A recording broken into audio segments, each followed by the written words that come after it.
सबसे पहले महादेव के चरणों में प्रणाम करती हूँ, मेरा प्रणाम स्वीकार हो। मैया पार्वती के चरणों में प्रणाम करती हूँ, मेरा प्रणाम स्वीकार हो। कार्तिक गणेश दोनों भैया के चरणों में प्रणाम करती हूँ, मेरा प्रणाम स्वीकार हो। सभी देवी दुर्गा के चरणों में प्रणाम करती हूँ, मेरा प्रणाम स्वीकार हो।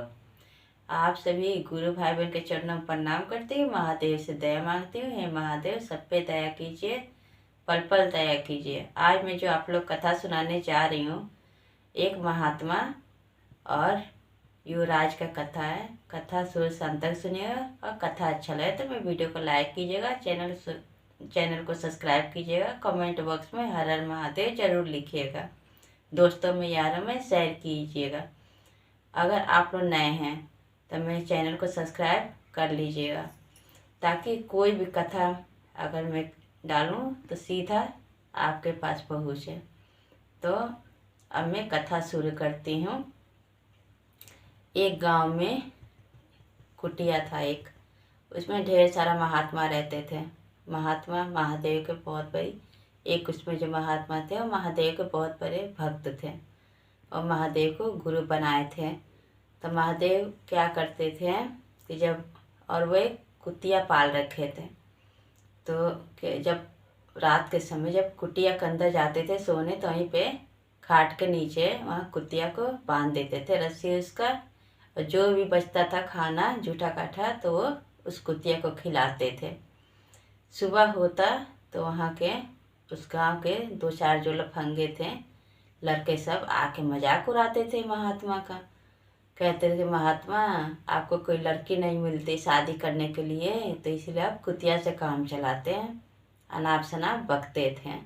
महात्मा महादेव के परम भक्त थे। वो हमेशा महादेव से यही दया मांगते थे कि हे महादेव, इन लोग को थोड़ा सद्बुद्धि दीजिए, ये लोग बहुत परेशान करते हैं। आए दिन वहाँ पे जो लड़के आते थे तो कभी दारू पी के बोतल फेंकते थे, कभी गांजा पीते थे, कभी बीड़ी पी के फेंकते थे। मतलब हमेशा वहाँ पे बहुत परेशान करते थे महात्मा को। महात्मा बहुत दुखी रहने लगे। जब महात्मा दुखी रहने लगे, अब कुतिया के साथ महात्मा को मतलब गलत गलत बात बोलने लगे, अनाप शनाप। अब महात्मा को बहुत दुख होता था कि बताओ, एक जानवर के साथ मेरा नाम ले रहे हैं, कैसे कैसे बोल रहे हैं। इन लोगों को बिल्कुल अक्ल नहीं है, बिल्कुल समझदारी नहीं है। एक दिन की बात है कि जब महादेव के मंदिर जाते हैं पूजा करने महात्मा, तो वहाँ महादेव से कहते हैं कि हे महादेव, ये लड़के सब आते हैं मेरा मजाक उड़ाते हैं। और उस महात्मा में इतना शक्ति होता था कि जब भी वो पूजा करते थे तो वहाँ पे स्वयं महादेव को अपने सामने प्रकट कर लेते थे, दर्शन कर लेते। इतना शक्ति था उस महात्मा में। तो जब एक दिन की बात है, जब महात्मा कहते हैं ऐसे कि हे महादेव, आपने ये दुनिया बनाया, लेकिन कैसे कैसे लोग बनाए, कैसे कैसे लड़के सबको बना रखे हैं, आके हमें इतना परेशान करते हैं। तो वहाँ महादेव प्रकट हो जाते हैं महात्मा के आगे। तो उनसे कहते हैं कि बताइए, मैं अपने कुटिया में एक कुतिया रखा हूँ, तो इसको लेके मेरे साथ पता नहीं कैसे कैसे बातें बोलते हैं, बहुत अनाप शनाप गलत बात बोलते हैं। तो महादेव से महात्मा कहते हैं कि आप कुछ ऐसा कीजिए ना ताकि सबका मुंह बंद हो जाए। महादेव कहते हैं कि तुम क्या चाहते हो, क्या करें? तो कहते हैं कि आप इसको एक लड़की का रूप दे दीजिए। तो महादेव तो जानते हैं बहुत दयालु होते हैं, भक्त में उनकी जान बचती है। तो कहते हैं तथास्तु, जैसा तुम चाहो वैसा ही हो जाएगा। तो कुतिया जो थी वो लड़की बन जाती। जब लड़की बन जाती है तो कुटिया में रहने लगती है। महादेव वहाँ से अंतर ध्यान हो जाते, चले जाते हैं। फिर अगले दिन फिर वो लड़के आते हैं। जब लड़के आते हैं तो महात्मा बाहर बैठे थे, तो उनको प्यास लगती है, बहुत तेज की प्यास लगती है। तो पानी के लिए बोलते हैं। तो लड़का जो 3-4 आते हैं मजाक करने, तो वो कुटिया के अंदर जाता है। एक लड़का उसमें से जाता तो देखता है कि खूब सुंदर एक लड़की थी अंदर कुटिया में बैठी हुई। पानी ला के महात्मा को दे देता है लड़का वो, और लड़का कोई और नहीं था, राजा का लड़का था। जब पानी पी लेते महात्मा, तब वो देख के एकदम मोहित हो जाता है इस लड़की को। उसको पता ही नहीं होता कि कुतिया है वो। लड़की जो थी वो कुतिया थी। फिर वो कहने लगता है राजकुमार महात्मा से कि महात्मा, आपके कुटिया के अंदर लड़की बहुत सुंदर है, से आप मेरी शादी करवा दीजिए ना उस लड़की से। तो महात्मा कहते हैं कि युवराज, तुम सोच लो, उस लड़की का न जात है, न पात है, न कुल, न खानदान, कुछ नहीं है। जाके एक बार अपने माँ बाप से पूछ लो। तो कहता है कि ठीक है। जाता है युवराज अपने घर, तो न कुछ खाता है न पीता है, वो चुपचाप से कुभवन ले लेता है, किसी से बात नहीं करता है। ये सब जब राजा और रानी देखते हैं तो उनको एक ही लड़का रहता है, एक ही युवराज रहता है। तो पूछती है रानी कि क्या हुआ युवराज, तुम क्यों इतना मायूस हो? तुम खाना पानी कुछ न खा रहे हो न पी रहे हो, क्या हुआ है? युवराज कहते हैं कि माँ, आप मुझे कितना प्यार करती हो? तो रानी कहती है कि हम तुम्हें सबसे ज़्यादा प्यार करते हैं। तो युवराज कहता है कि एक लड़की है महात्मा कुटिया में जो बहुत सुंदर है, मैं उससे शादी करना चाहता हूँ। तो कहती है कि ठीक है, कर लो, करना चाहते हो तो क्या हो गया। फिर अगले दिन युवराज जाते हैं उस महात्मा के पास। तो कहते हैं कि मैं अपने माँ बाप से पूछ लिया, मैं इस लड़की से शादी करूँगा। तो कहते हैं महात्मा कि ठीक है, जब शादी करना चाहते हो तो कर लो। फिर उसको नहीं पता होता है कि वो एक कुतिया है। फिर वो शादी कर लेता है, राजकुमार अपने घर ले आता है। लेकिन महादेव का दया था उस पर कि 12 बजता था जब रात को, तो वो असली रूप में हो जाती थी, वो कुतिया बन जाती थी। वो लड़की से कुतिया बन जाती थी। जब 12 बजता सब सो जाते, राजकुमार भी सो जाता, तो कुतिया के रूप में वो चारों तरफ जो बर्तन था, कढ़ाई थाली, उलट पलट करके उसको चाटने लगती, जगह जगह टट्टी कर देती थी किचन में।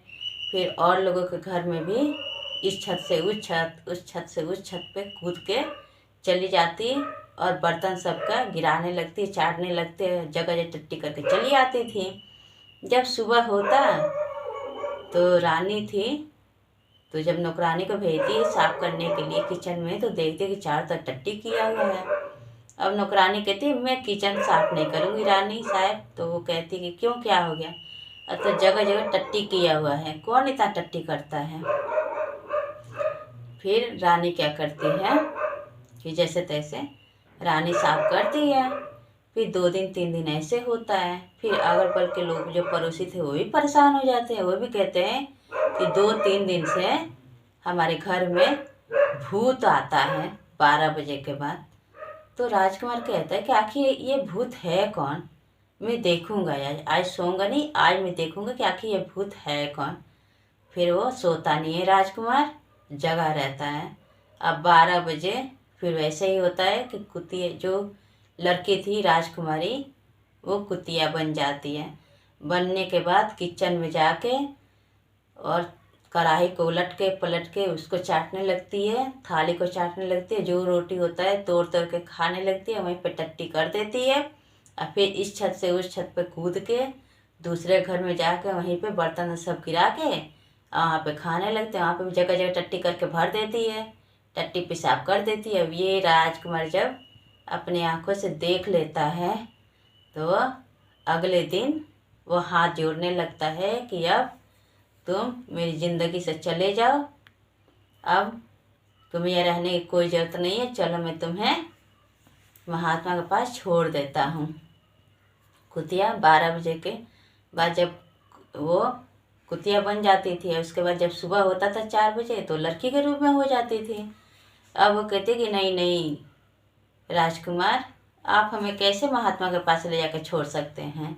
आप मुझसे शादी किए हैं, मैं आपकी पत्नी हूँ, तो आप हमें कैसे छोड़ सकते हैं? नहीं, मैं कहीं नहीं जाऊँगी। वो राजकुमारी कहती है कि मैं कहीं नहीं जाऊँगी। फिर वो राजकुमार परेशान हो जाते हैं, जाते हैं महात्मा के पास। महात्मा से कहते हैं कि महात्मा, हमें राजकुमारी को अपने पास नहीं रखना है, मैं आपके पास लाकर छोड़ रहा हूँ। महात्मा कहते कि नहीं, मेरे पास कैसे छोड़ सकते हो राजकुमार, तुमने शादी किया है, इसलिए मैं पहले ही बता दिया था कि उसका ना कुल खानदान का पता है, ना माँ बाप का पता है, ना जात पात का पता है, कुछ पता नहीं है। सोच लो, अपने माँ बाप से विचार कर लो। तो कहते कि नहीं, मैं इसी से शादी करूँगा। तो राजकुमार हाथ जोड़ने लगता है और महात्मा के सामने बहुत विनती करता है। तब जब महात्मा कहता है ठीक है, उसको ले आना, इज्जत से ले आना, जिस तरह शादी करके इज्जत से ले गए हो उस तरह से इज्जत से ले आना। फिर क्या होता है कि राजकुमार उसको पालकी में बिठा के बढ़िया से उसको ले आता है।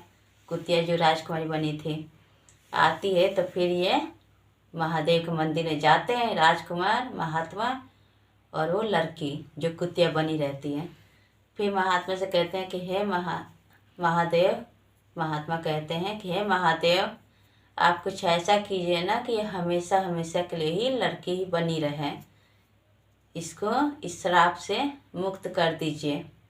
जो कुतिया का श्राप है, जो 12 बजे के बाद कुतिया बनती है, तो ये कुतिया ना बने, ये लड़की के रूप में हो जाए। तो कहते हैं महादेव प्रकट होते हैं, तो कहते हैं तथास्तु। उसको महादेव ने महात्मा से कहते हैं तथास्तु। तो वो जो लड़की होती है राजकुमारी, पहले 12 बजे के बाद जो कुतिया बनती थी, अब वो लड़की के रूप में 24 घंटा रहने लगती है।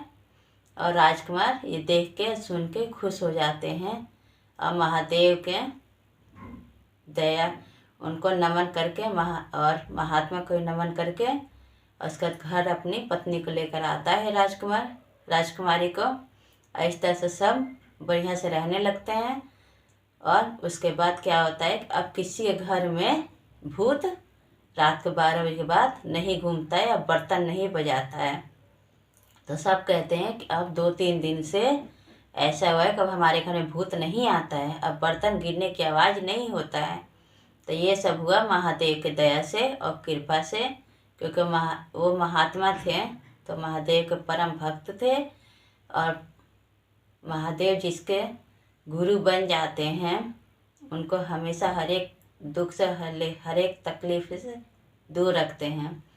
तो मैं भी महादेव से यही विनती करती हूँ कि हे महादेव, जैसे उस लड़की को कुतिया से आप एक लड़की के रूप में कर दिए, उस पर दया बरसाए, तो जितने मेरे गुरु भाई बहन हैं, अगर वो कोई भी दुख तकलीफ में हैं तो सब दुख दूर कर दीजिए और उनके घर में भी अपना दया बरसाइए महादेव, कृपा बरसाइए, हम सब पे बरसाइए। तो सब बोलिए हर हर महादेव, मैया पार्वती की जय।